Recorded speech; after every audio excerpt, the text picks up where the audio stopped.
And now, from 12 Studios, this is News 12 Now.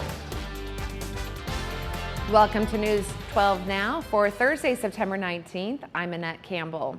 Tishomingo High School officials are addressing a photo of students spelling out a racial slur circulated online. The school has an increased security presence today. Johnson County Sheriff Gary Dodd says the school and parents are handling the situation. Dodd says any threats to the school or any kids due to this situation will be investigated as criminal.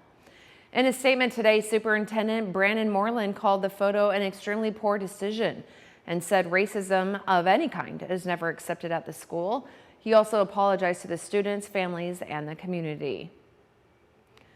Paris police are investigating after a woman's body was found in someone's yard. Police say the tenant at the home on Bonham Street didn't know the woman or know how she got on the property. Police didn't release the woman's name, but says she was 44 years old. And while police say they don't suspect foul play, the medical examiner will determine her cause of death. People in Deer Park, Texas are returning home after they were forced to evacuate because of a pipeline fire. Amanda Henderson spoke to a couple whose home was damaged. We don't know where we're going to go. This is one of the most difficult walks of Steve and Diane Hutto's life. The Hutto's home on East Meadow Drive in Deer Park is one of the closest to the still burning pipeline fire. I thought it was a nuclear bomb. It fell out of the chair. The dogs were already out the door trying to get out. But then when I got downstairs, I knew what it was, the pipeline. The second you step inside, you see the wrath of the blast and the damage from water used to keep homes from catching fire. Even walking upstairs, you can see how hot it still is in these homes. In fact, you can even see the debris left behind because of the explosion and how much of an impact it had on these families. It's still seen written all over their faces. Both the Deer Park and LaPorte evacuations are lifted, allowing families like the Huttos to assess the damage inside and outside their home. I don't know what we're going to do now. The Huttos are now grappling with damage everywhere they look. I've never had anything like this happen to me. It sickens me. I mean, you work all this time to make your house the way you want it, and then in a blink of an eye, it's gone. There is one thing that isn't gone. They should be in this box right here, and they don't look to be bothered. They look like they're in good shape. These are photos of Steve's late son, Ian. That's all I care about. It's literally all I care about. A reminder that in the middle of their worst hour, there's light shining the path to a better tomorrow. There's us at the zoo right there. Yep, it's coming home with me right now. So, yep. That was Amanda Henderson reporting. Officials are now estimating that the fire will be out by tonight. Well, second summer is definitely in full swing across Texoma. It was a very warm morning for us, and we are on our way to a pretty toasty afternoon. Temperatures climbing already above where we were at this point yesterday, with most locations running anywhere from about 5 to 10 degrees warmer, in fact. So a lot of us are already into the 90s. Ouch. And with that humidity being on the higher side of things for this time of the year, it definitely feels even worse than that, feeling more like the upper 90s for several of us. So make sure you're staying cool out there. It only gets worse later today, and we'll see if we get any heat advisories later on. And then again, kind of to stack on top of what was just said, it gets even warmer for your Friday. So we're going to let you know how long this will last here in a minute, but back to you, Annette. Thanks, Brian. Grayson County leaders headed to the state capitol to meet with lawmakers. The goal was to discuss the proposed Dorchester cement kiln and how it could negatively impact the area. The kiln would be built fewer than 10 miles from Global Wafers and Texas Instruments. In Grayson County, we're not anti-cement, we're not anti-aggregate, we're not anti-concrete batch, and we're not anti-growth. What we are is we're anti-cement kiln on this specific location. We have a unique situation with our silicon industry. Local officials presented these concerns to the Senate committee. In the next legislative session, the state Senate could consider laws to strategically place kilns to protect cities, businesses, and residents. As for the kiln, it still awaits approval by the TCEQ. When the city of Howe fired Police Chief Carl Hudman in July, he told News 12 to watch out for the lawsuit. Well, the time has come. Hudman filed a civil suit against the city of Howe, seeking damages between $250,000 and $1 million. Humman alleges the city retaliated after he interrogated Mayor Carla McDonald after Hudman says she accessed a confidential police report. The lawsuit alleges the termination was unlawful because the city wouldn't have fired him if not for the police reports of the mayor's alleged illegal conduct. There's a new program to help inmates return to society at the Grayson County Jail. Sadly, about 7% will return to crime. Ignite is a program from the National Sheriff's Association allowing inmates access to courses in academic subjects, health, and community. It's designed in particular to help people overcome their dependencies and addictions.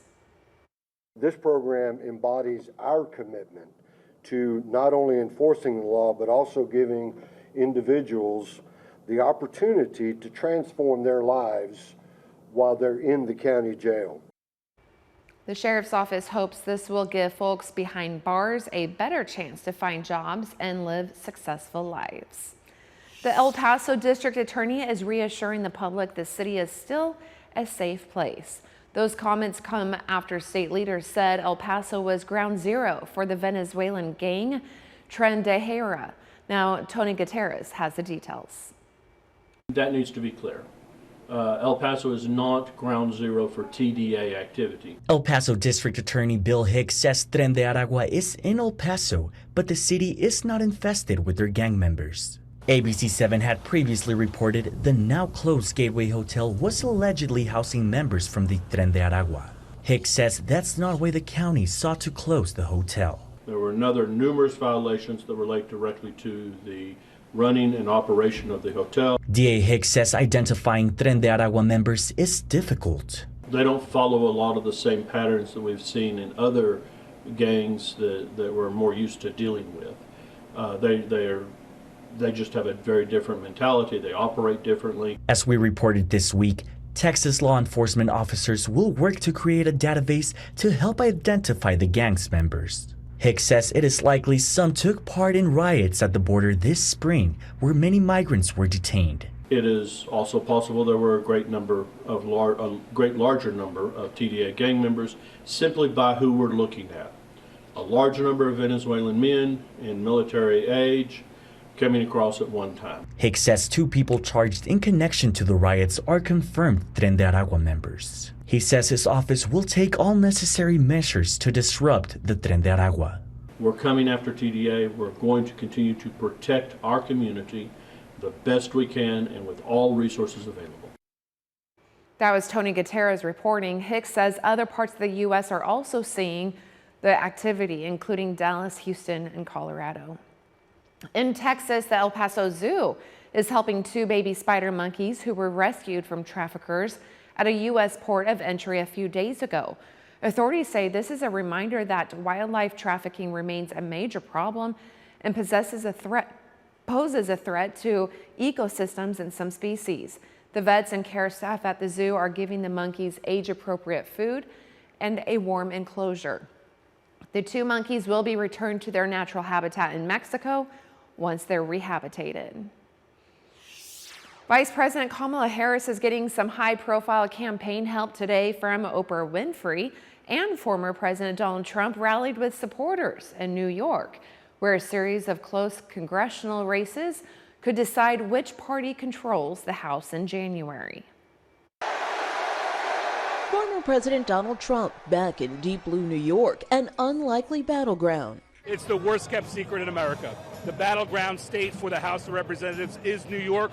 With several critical down-ballot races that could impact control of Congress, the former president rallied supporters on Long Island Wednesday night. We are going to win New York.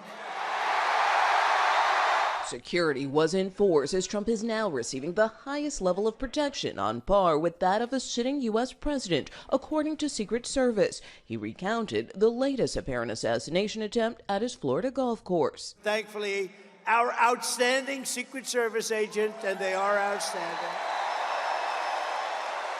spotted the barrel of his rifle in the bushes. Can you believe that? The former president also heaped praise on the International Brotherhood of Teamsters, claiming he won their endorsement. I love the Teamsters. We won the overwhelming majority of the local chapters and the members. But for the first time since 1996, the union did not endorse a presidential candidate, stating that neither Trump nor Vice President Harris provided serious commitments to the group. It sends a message to both parties that if they truly want to support working people, they have to reevaluate it and understand that nothing is given, it is earned. In Washington, Harris also courted the Latino vote, addressing the Congressional Hispanic Institute on immigration, as a new poll shows a majority of Americans surveyed support Trump's position to deport migrants. How's that going to happen? Massive raids? Massive detention camps? What are they talking about? The vice president campaigns tonight in Michigan, headlining a virtual unity rally with Oprah, while the former president remains here in New York to meet with Jewish Americans in Brooklyn. Nicole Killian, CBS News, Uniondale, New York. Well, the leader of Hezbollah says this week's coordinated explosions in Lebanon were a severe blow that crossed a red line.